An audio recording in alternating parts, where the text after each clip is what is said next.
to Congress. Since graduating from Auburn University,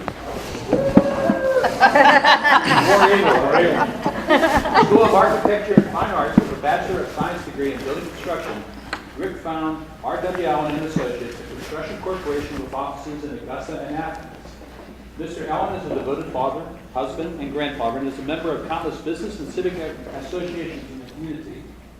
Along with taking part in the first class of Leadership Augusta in 1980, Rick also received the 2008 Augusta Metro Chamber of Commerce Small Business Person of the Year Award. An active member of Trinity on the Hill United Methodist Church, Rick has served as chairman of Pastor Parish Relations, along with serving on the Finance Committee, Administrative Board, and Board of Trustees. Ladies and gentlemen, Mr. Rick Allen. I'm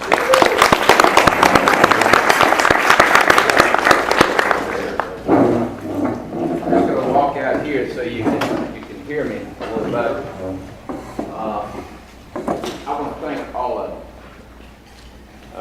You have all served this country very well, and I don't know how much time each of you has put in, but I know that you've worked at, let's see, SRS or SRNS or whatever. How many SRNS? Okay, right here, right there. Yeah. Okay. And then, how about VA? VA, okay. And then Fort Gordon. All right. And I leave anything else? Post office. My goodness, I can do it. And guess what? My mailman told me he's going to pay for me. How about that? So, yeah, he's right. We love our mailman. And, but y'all, as said, I want to share three things with you. I want to tell you how much I appreciate what y'all do. And I want to share three things with you real quickly this afternoon. First, yes, I was born and raised here on a farm, Jordan Herb Farm right up the road. I'm a farm boy. And, I tell people, I couldn't wait to get off that farm. I'll tell you. Oh, my goodness. It seemed like the challenges were just insurmountable. But as things worked out, frankly, my first job was at Fort Gordon. And I was so excited to have that job. I was a courier there in my high school, my junior year of high school. And then I went to work at a fabrication shop because the pay was twice what I was making at Fort Gordon. And I could work double shifts, and I was fixing to go to college, and I was going to have to, fund a fair share of my college. But my mom and dad were both farmers, and they moved on to education. My dad and mom had the opportunity to build what is one of the best education systems in our state out in Columbia County, and that was in the early days. When I grew up, Hershey Farm Road was a dirt road. You believe that? And I could drive all the way from Evans, Hershey Farm Road, to 15th Street without a red light. Isn't that something? How things have changed. But we've been fortunate here. We've grown, and y'all have been a big part of that. Think about this community without Fort Gordon, without the VA. And of course, every community's got the post office, but and then SRS. I mean, think about the economic impact in this community and what y'all have contributed. And y'all, everybody appreciates you and what you've done, and we're very thankful that we are a friendly community for each one of those organizations to be a part of. I was at Fort Gordon this morning. We had the Assistant Secretary of the Army, Undersecretary of the Army, let me get these titles just right. And she talked about some of the issues they were having, but basically, y'all, it's not pretty. We're going down to about 450,000 troop level in the Army. To give you an idea, when I graduated about 2 years, I was born about 2 years late for Vietnam. Same thing happened to me in college. I was in ROTC, which is one of the reasons I chose Auburn. And basically, at the height of Vietnam, in the late 60s, we were 1.5 million troops. And then we go in there, and I'm in my junior year, and they say, and of course we were already out of Vietnam, they said we're going to all volunteer, we're going to cut the military, and they did, to 750,000 troops. And they said, you can go in, but there's not gonna be anything to do, you're gonna sit down and you're right out. But we're asking those who are in to leave. I said, you know, I don't really want a part of that, I'm gonna go to work. And so I went to work. Like I said, had attended Trinity on the Hill for 41 years. One thing about me, y'all find I'm pretty consistent. Same church, same wife. 41 years. Yeah, hey, that's the best. I don't deserve anything, y'all, after the gal I married. I'm telling you, I don't deserve another thing. She's well, one of the reasons we moved from Columbia County to Richmond County was because of my wife. And she was involved in 4 or 5 of the junior choirs, and she was a piano player there for 25 years. She didn't even let me sing loud on Sundays. And that's why we moved next to the college. My dad said, now wait a minute. Everybody in Richmond County is moving to Columbia County, and you're moving from Columbia County to Richmond County. He said, does that make any sense? And of course, when I showed him kind of what this old house that we, like I said, it was unfashionable, that we actually, it was being auctioned off. And we put a little love in that thing, and his dad was tickled to death. He said, wow, this is a neat old house. This is 115 years old, so, and it is still breaking. We're still fixing things, but it's been a lot of fun. We can walk to church now, so it's been real convenient. And we raised our 4 kids here in the community. They all attended Episcopal Day School, and then went on to Richmond Academy. And they've done very well. They're all very happily married. We have 7 grandchildren, 2 brand new ones, and they are all gainfully employed, which is very difficult in this environment in the last 6 years. So we're very proud of that. When my wife and I were 25 years old, we had one child then, and the company I was working with decided not to continue to expand, and he actually helped me, and we started our own business. And that business, as you know it today, is R.W. Allen LLC. It used to be R.W. Allen and Associates, but what I did 7 years ago is I began a transition of ownership in that business. But I'm proud to tell you it's one of the most respected construction businesses in the state. Unlike these ads you're seeing on television, I won't let my wife watch television for the next 2 months because she gets fighting mad. I'm telling you, you think she's a little sweetheart? Woo! She said, goodness, she worked all her life to build something, and they're trying to tear it down. So, but hey, you know what? I answer to an audience of 1, but it is tough on your family. So, but there are more important things to do. And the second thing I want to share with you is why I'm doing this. Washington is a fiscal mess. Let me tell you something, folks. Particularly y'all who are on fixed income. I don't know how you do it. I mean, you wonder why people are upset, why people want change in Washington. You think about it. Just our little company. Our folks haven't had a reasonable compensation increase in 6 years because we just really don't know what's around the corner. But guess what? They applaud us every year when we announce, we're going to be able to do this, but we still need to stay very conservative because the environment just doesn't look that good. And the good news is we've been able to keep folks employed. But look what's happened to them. Gas has tripled. Groceries have doubled. You can't keep your doctor. You can't keep your health insurance. And who knows what your health insurance costs. I know ours went up about 10 times. Now, I know it varies depending on the maturity of the company and that sort of thing. And folks are living from week to week. I mean, it's not like we've got all this, sitting out here. Folks are scared. They're also living in a house that's not worth what they pay for. And that's because of the fiscal policies in Washington, the Great Bubble of 2008. The American dream, folks, is in jeopardy. That's bad news. The third thing I want to share with you is, the reason I'm doing this, because this is what I do is fix things. That's what I do.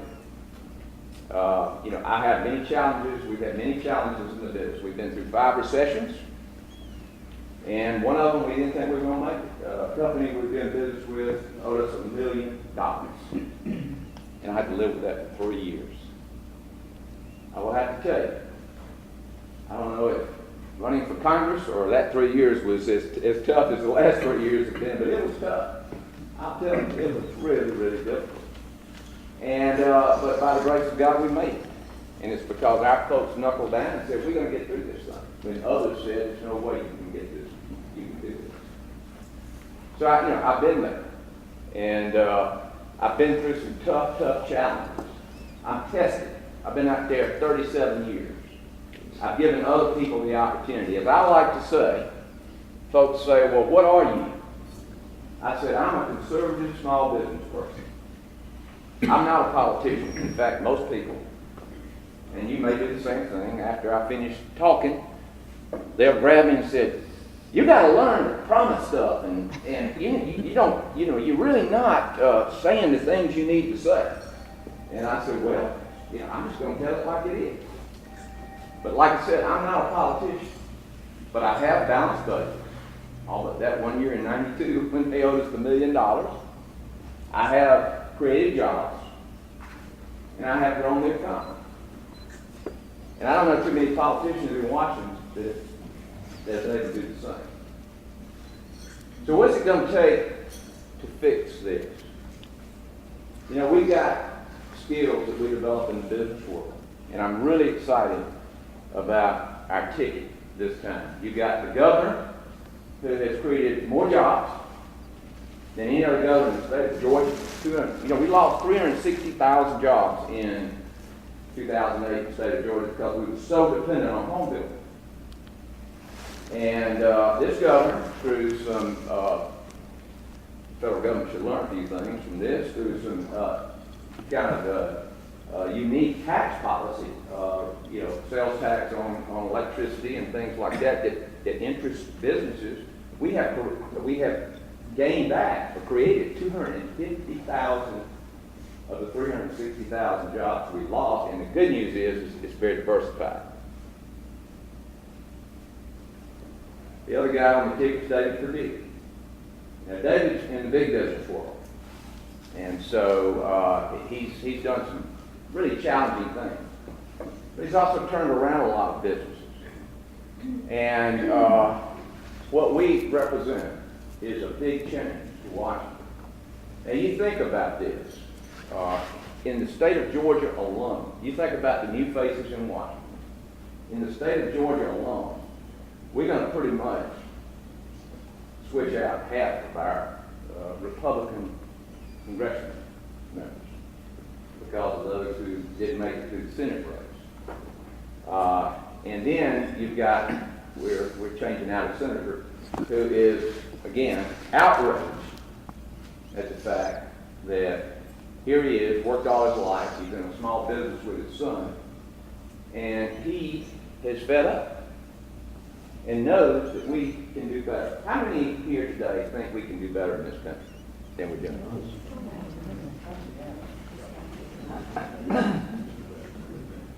You got an opportunity to make a change right here in the 12th district. Let me tell you, the one thing that I've done in the last 3 years, I've been all over the district, and I have yet to find somebody that is really happy about the direction of this country. We can change the direction of the country. Just 20 years ago, we elected the Republican House and the Republican Senate. And we accomplished a balanced budget. Now, I know unfunded mandates were out there, but we basically, dollars came in and less dollars.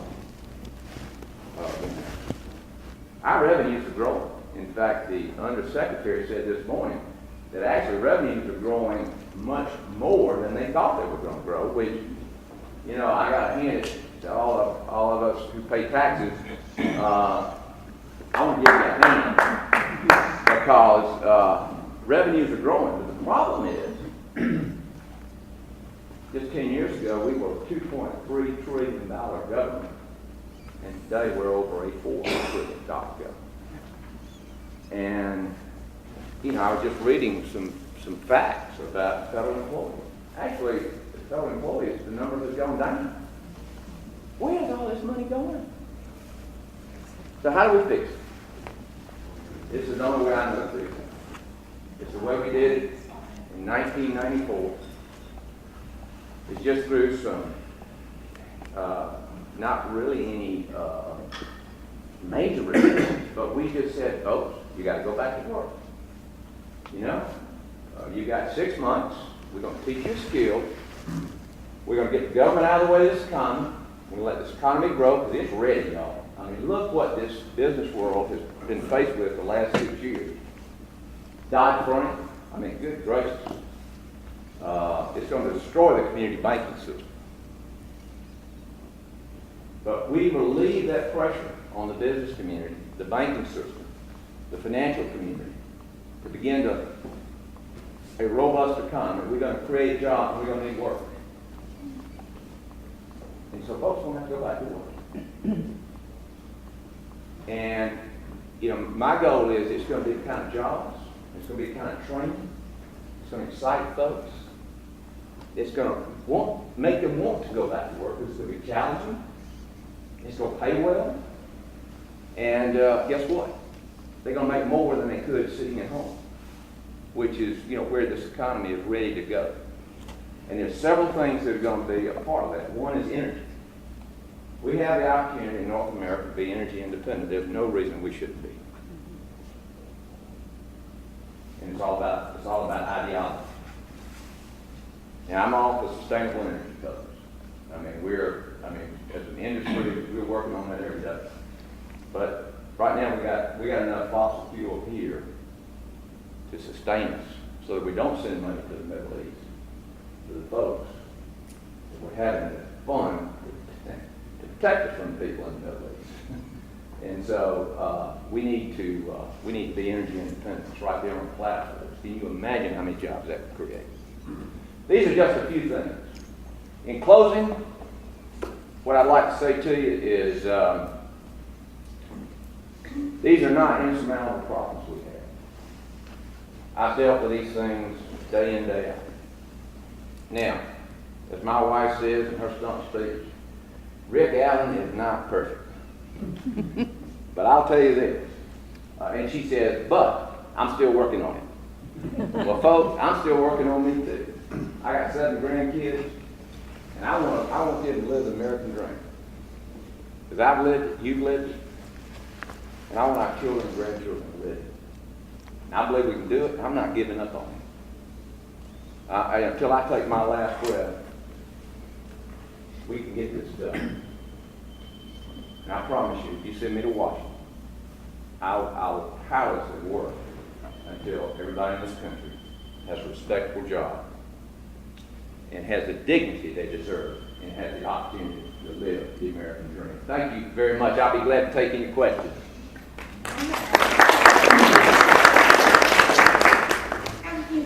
Yes, ma'am. Government, it seems to have been very good for you in the building business. Okay? You've got Convention Center, Augusta State Student Center, Webster Detention, Richmond County Library. I have a personal memory on that. I hadn't been down in 6 or 8 months. Right. But I was down 2 weeks ago on the 2nd floor. The ceiling and the killing and the plaster where Wayne had happened. I don't know if it got resolved, but I wouldn't want to sit under that hard because that plaster will come straight down my head. Right. So, yeah, that's kind of unusual in the field like that. Okay, MCG, we got middle schools, high schools, Columbia County Health Department, Grovetown High, A.R. Johnson, Magna, Payne College Health. Lots of things that are provided by government. Government buildings. Okay? So, my point is, if government is so bad, looks like you've done well with it, just because that has been a big employer of you. Right. Now, based on last year's Senate group, it's ended. What committee, or what would you do to make a difference if you were over there now with Reed and McConnell? as far as the committees that Yes, well, any obviously, of the the other largest things that we're. industry in our district, what this agriculture. And I think, certainly I grew up in agriculture. And I really enjoyed kind of getting back into contact with those folks. And, because they're struggling. Their biggest fear is EPA. And the guest worker program just doesn't help. It's very expensive for these folks. That's why all the farmers, the big farmers, and the little farmers can't. I mean, they can't. They don't have the funds to use the guest worker program. Hey, I didn't mean to imply the government's bad. I just said, can we do better? I mean, did I imply the government's bad? Well, there have been some people who wanted to dismantle the government, which includes anybody over 65 serving and have their health care. I'm actually self-employed and in the health care Right. services. Right. And I will tell you, by the time the new regulations come Right. out, the new electronic health, all of those things are impacted. But the biggest thing is, we have states where little children that were born here in the United States don't have health care. Okay? So, we have to take care of those things for the people who are already here.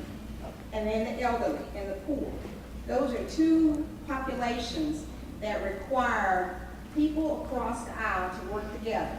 And that's what is required. If you look at any era within the United States, you'll find that the parties work together to give the poor some opportunities. Healthcare, what they have, healthcare is available to everybody, it's just not mandated. The government says you will have healthcare. I was chairman of the board of St. Joseph Hospital, and I can't tell you, finally the sisters had to get out of business because our energy care cost was so high, because we were not turning anybody away. Nobody. You could come to that emergency room, that's what they were in the business for. Any hospital. Pre-existing conditions and all of those things. Well, yes, pre-existing conditions, again, anybody that shows up at a hospital is going to get cared for. And that was the way it was in the, and it always has been. That's the way it was with our hospital, that's the way it was at the university. Now, Doctors is a private, it's for-profit hospital. Again, they have to deal with some of the same regulations, but I think they do a certain amount of indigent care for the community. But going back, let me explain the projects. Those are all projects that voters voted to build.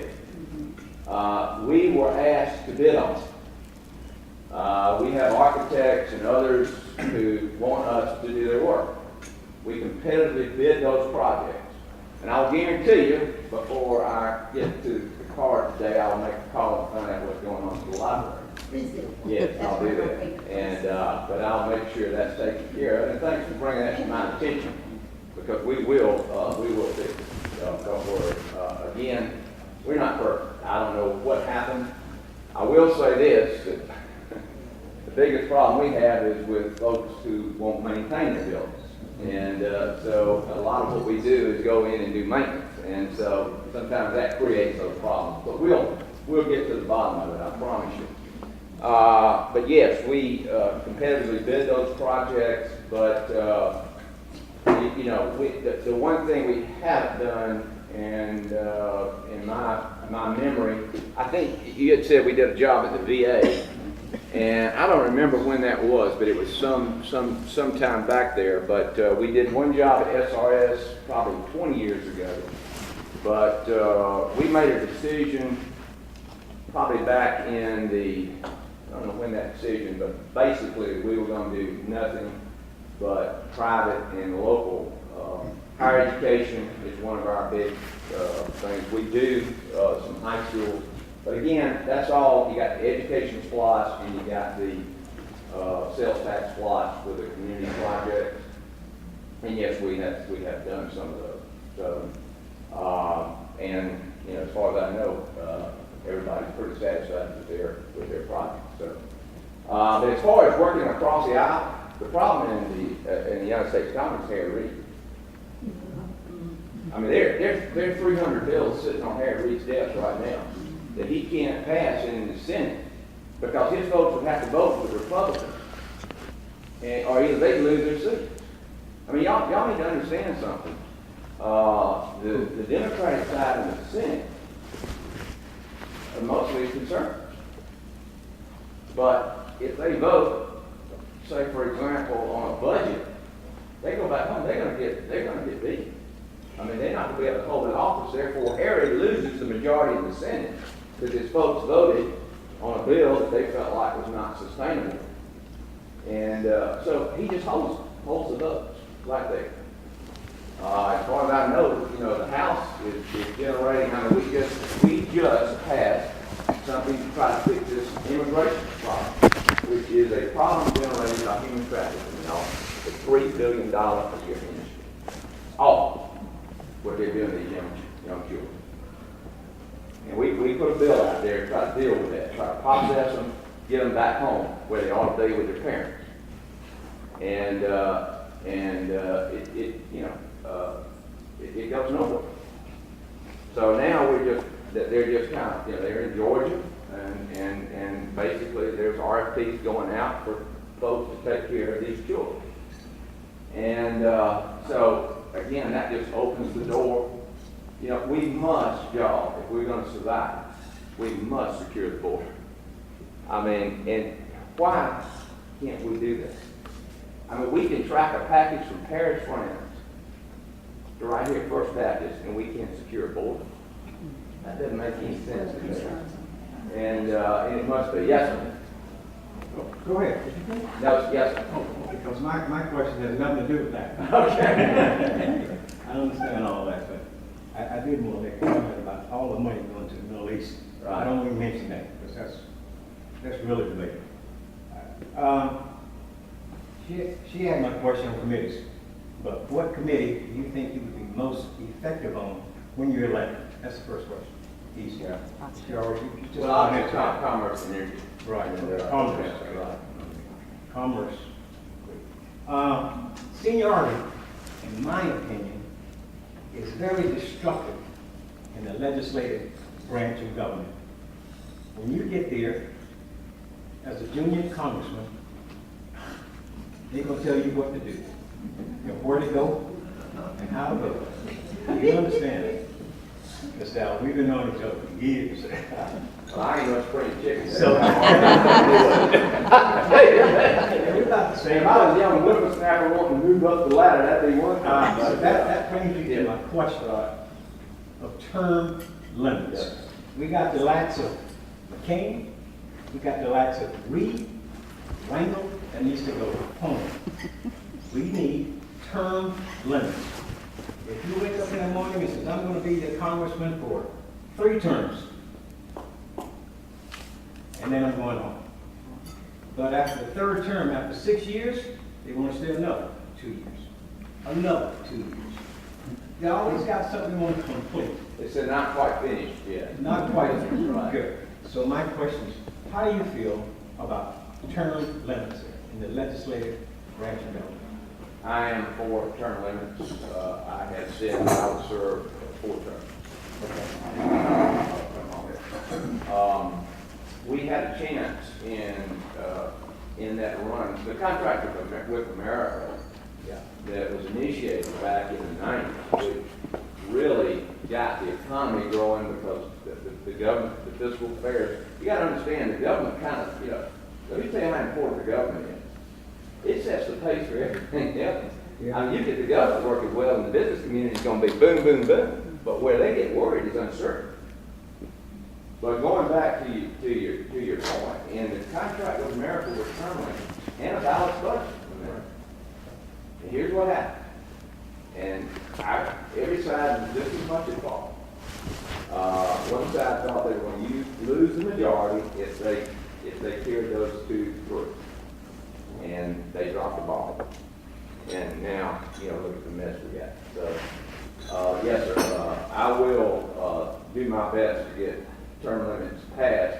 And again, the nice thing is that we're gonna have a lot of different faces in Washington all across the country. I mean, you see what happened to Eric Cannon? Yeah. I mean, that's the move of the country, folks. If you've got an incumbent by your name, I mean, look what happened to Jack Kingston. I mean, Jack Kingston had the endorsement of every single Washington insider there was. I think Purdue had like 3 endorsements, and Kingston had 250 something. So did Campbell. Yeah, exactly. Really? Yeah, so there's a change, you know, and folks, go vote. Tell you folks to go vote. We had like 20% turnout in the primary and only 10% turnout in that runoff. And, you know, please go exercise your right to vote because God has blessed this country.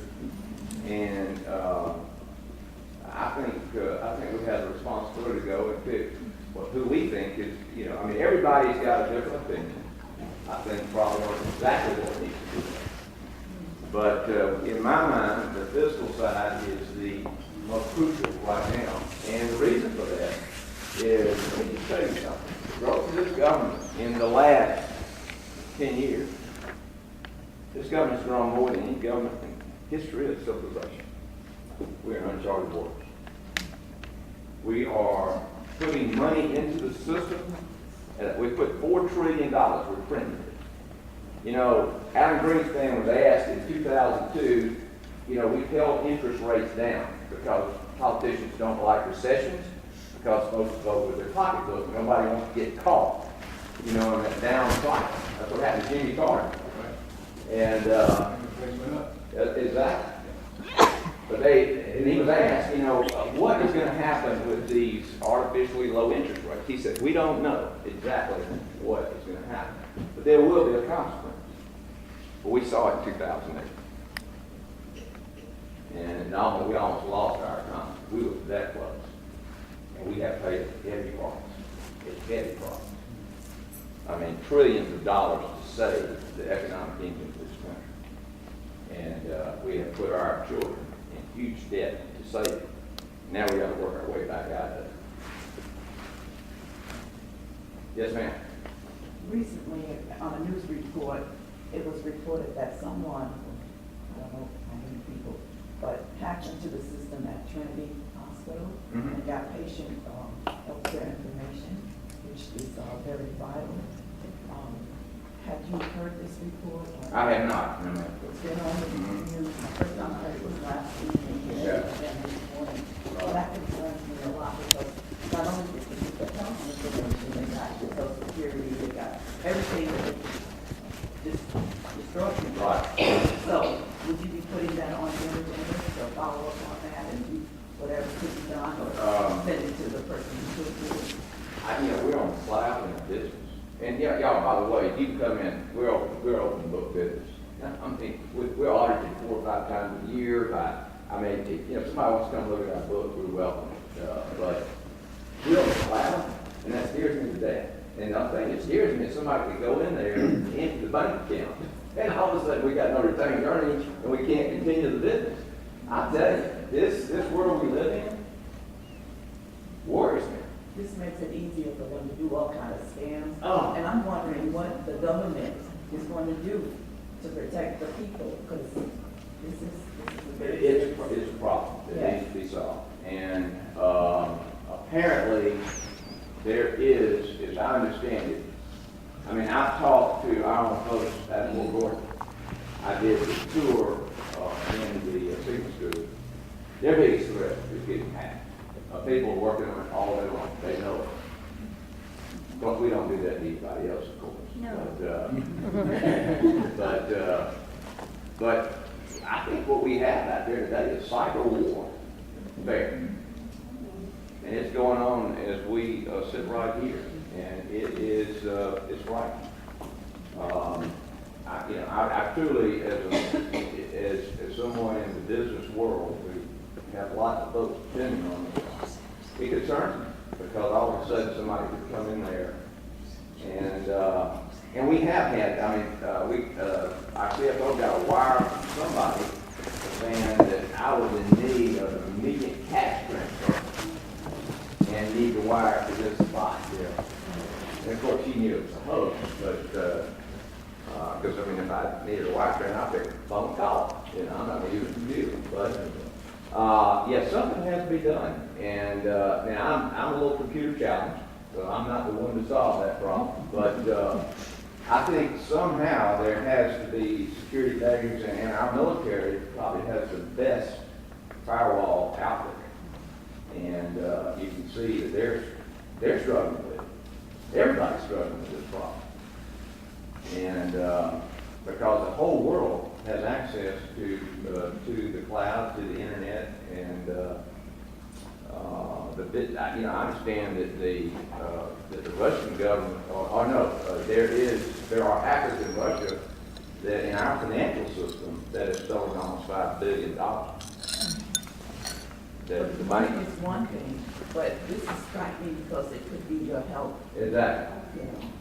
Well, and that's the issue with the government Affordable Act health plan, is you putting all your information out there for all these other folks to look at, and it's a concern. And scamming is everywhere already. Yeah. Would you like a city office where you can be taken advantage of? Yes, sir. Question. I'm disturbed about the terminology. Somebody mentioned working across the aisle. I think there's too much animosity among the parties. And full disclosure, I'm a Democrat. So, Right. but My parents are both Democrats. you've used it in your conversation already. And Ronald Reagan, I think, was the one who started the thing and said government is the problem. We're the government. Yeah. And we all were professionals and we did our job. And I doubt seriously that whether we all loved each other enough to conspire against the American people. But in terms of government regulation, I grew up in Louisiana and before the EPA, and there are places where the water never will be clear because big oil rules in Louisiana. I would not want the Keystone Pipeline coming through Augusta today. So could you clarify your position on the role of government regulation? Oh, excuse me, before you do that, the economic downturn was because the SEC was hamstrung and those banks went berserk creating junk products on Wall Street that caused part of the economic crumble. Which was basically that this was mortgage-backed securities. And other junk. Well, it was mortgage-backed securities that were all basically went through Fannie Mae and Freddie Mac, which were two quasi-government agencies. And pretty much what happened in that was we dropped our lending standards so that, basically everybody could own a home. And unfortunately, some folks couldn't pay it back. And when the inventories got out of whack, the price of supply-demand in the economic side. So now, housing values still probably aren't back where they were, although it's improving. But as far as the regulatory environment goes, I'm for clean water. We have over a 40-acre site. We put in a retention basin so that any water that comes on that site, really the water that goes off our site is cleaner than the water that comes on our site. And yes, that's an added expense, but I've not heard too many people complain about that. But I will tell you this, the farmers are a little concerned because, if they have a dry ditch out there, EPA owns it. And so if they decide to plant that, then they got a problem. And all I'm doing is passing along what, I believe that America ought to be like this. You ought to be bottom fed. In other words, right now the government's top down. This is what's best for you. And I don't know who's making those decisions. I'm assuming it's the regulatory vote. This is what's best for you. But what I want to do is I want to say, well, wait a minute. I have a voice here. This is what my industry thinks is best, and this is how we create jobs. You take in the banking industry. We lost 42 banks in the state of Georgia. Can you imagine how much wealth flew out of the state of Georgia? They didn't want to go out of business. But, everybody was on the train. But we just had 3 major banks who just finished paying billions of dollars in fines that were, and even them were considered a slap on the wrist. So, Bank of America and those folks, they paid these fines gladly. Yeah. And that was because of unfair lending practices. Yeah. Yeah, the fairness thing. Okay. I got a question. Just heard recently, this is touching my pocketbook, Social Security, that we're now going to be declared as a federal benefit and not Social Security. Every one of us here that put into Social Security worked for that. That was supposed to have been a supplemental retirement income when we retired. And it's not a federal benefit, so to speak. I mean, they've been using Social Security for years for the wrong things. I mean, they've been using it for everything. It's in the general budget. But whatever, yeah, but what it's supposed to be for. Is there any opportunity or any time that this may change? And also, while we're at it, the windfall elimination program that was put in 1985 prevents me as a widow from drawing my husband's Social Security, which would be 4 times what I'm drawing as when I put in my bit. Right. And I know that federal employees, I don't know how many here of you did not put into Social Security. I mean, that was one of our things that we didn't have to put in Social Security. But still, that is a benefit that has been earned, and I want to know, what's going to do, why, and what's going to be doing that. You know, that's just a part of getting our priorities in order. I know. I mean, Social Security, we gotta save Social Security, folks.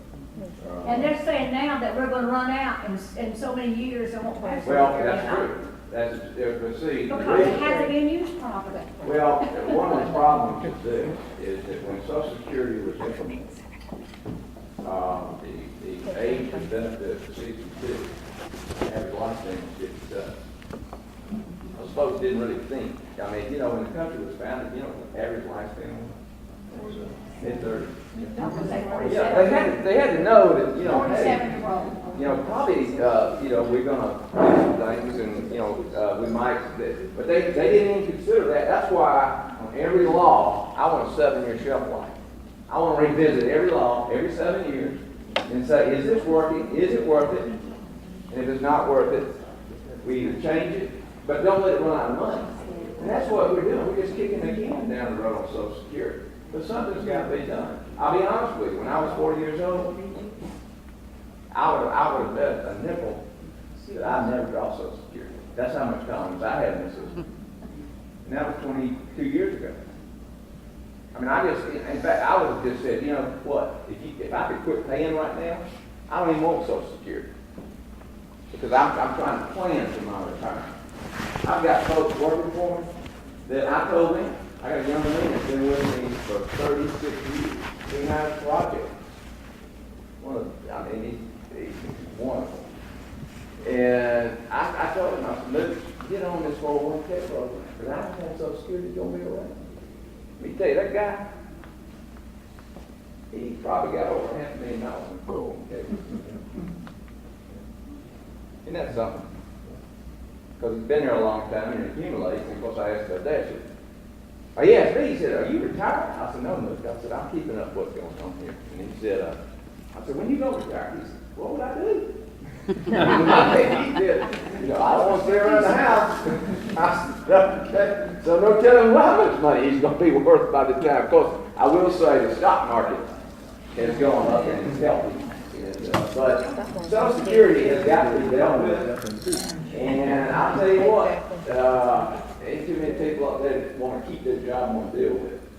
What it's going to take is somebody making some decisions. And it's going to, you can't, it's kind of like when me walking into the business and I said, I'm going to pay you this. In fact, it's not biblical. If I tell somebody I'm going to pay them something, I take it away, that's not biblical. Okay? You can't do that. But what you got to do is you got to go back a few generations.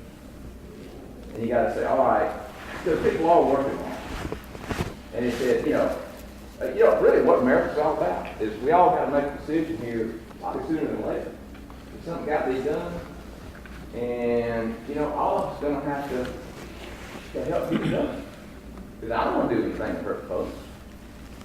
But yeah, we're going to have to look at Social Security and maybe benefits, supposedly if you index it somehow, it might, it'll go on out there for years. But the problem is you got less people paying in and more people drawing out because of the baby You know, we need to tell our children to have more babies. People coming across the border that's getting, Well, that's why I'm.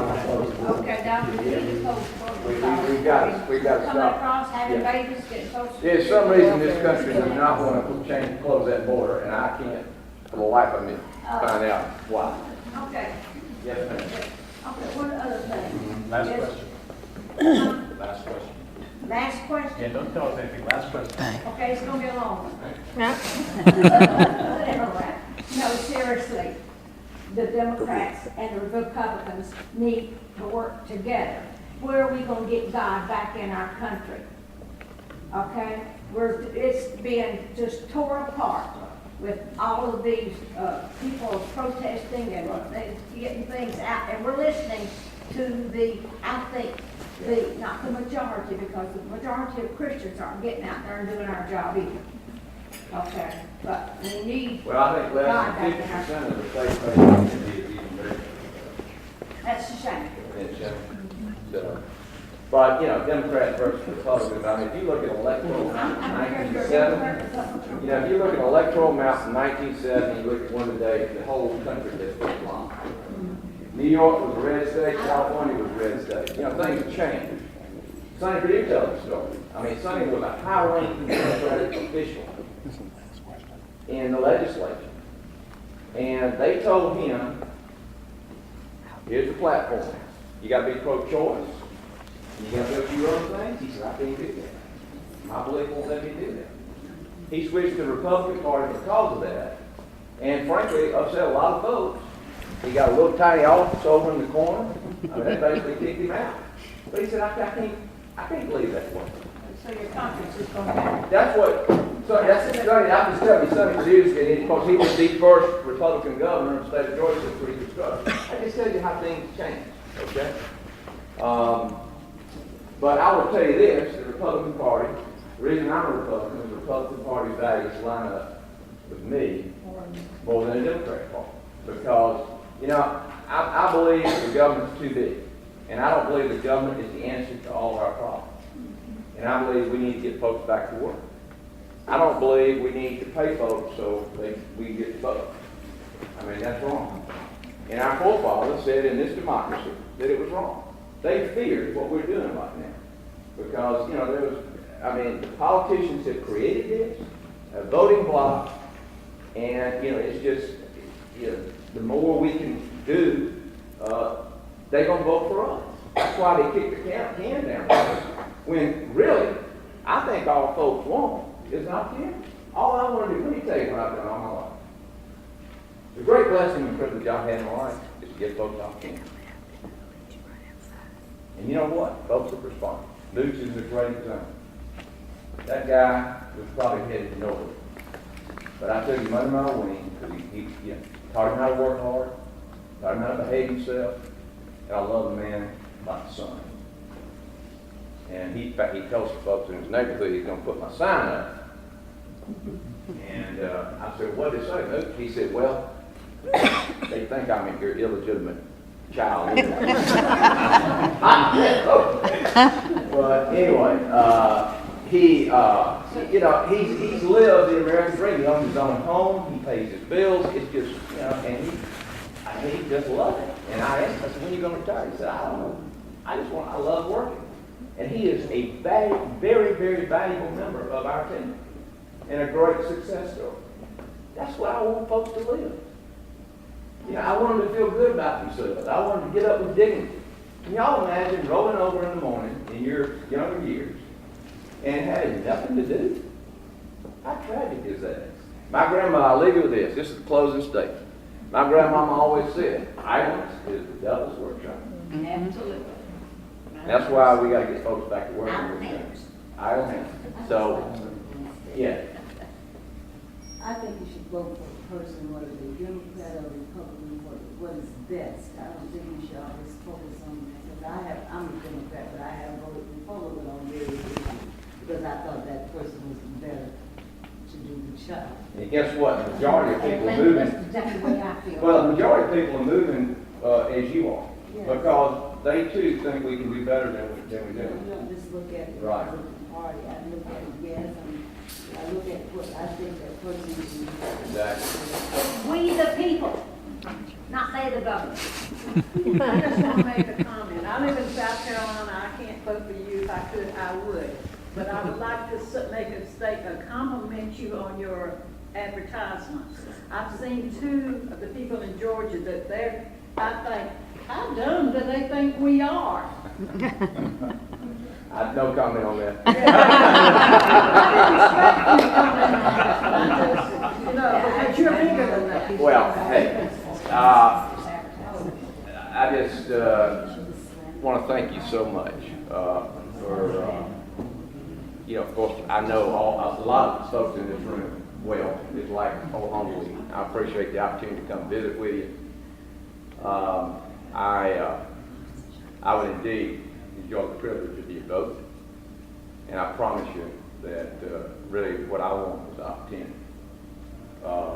Life, liberty, and the pursuit of happiness. And the only pursuit of happiness I know is the opportunity to provide for your family, to make enough money, have some left over to give to your church, and to help other people. Because there are some people out there we need to help, and what I want is for people to get back to helping people and businesses creating jobs. Amen. Thank you. Appreciate it. Thank you, Mr. Allen. I'd like the NARC members to know that we have provided Mr. Allen position papers, NARC position papers on the chain CPI, on GPO and WEP, and on the FDHD, and some other facts about what, you know, the rumors are about federal employees, what we do and what we don't do. So he has that information. And again, I want to thank you for Thank you. sharing your time with us. Well, I appreciate it. Good. And best wishes to you. And we're going to go into our business meeting. You're welcome to stay. We have to go make another meeting. I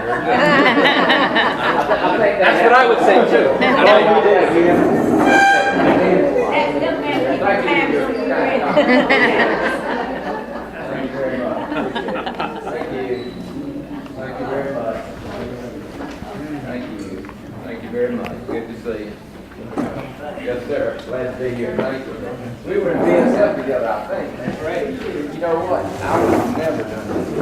Thank you. Yes, sir. Good to see you. Hey, nice to see you. Yeah. Well, good to see you. Thank you so much. Hey. Might as well. I'm here for it. Just a little while longer. I don't have to be back at work. So You see what we're about. Yeah. Thank you so much. Spread the word out. I'll try. Okay, thank you. We'll get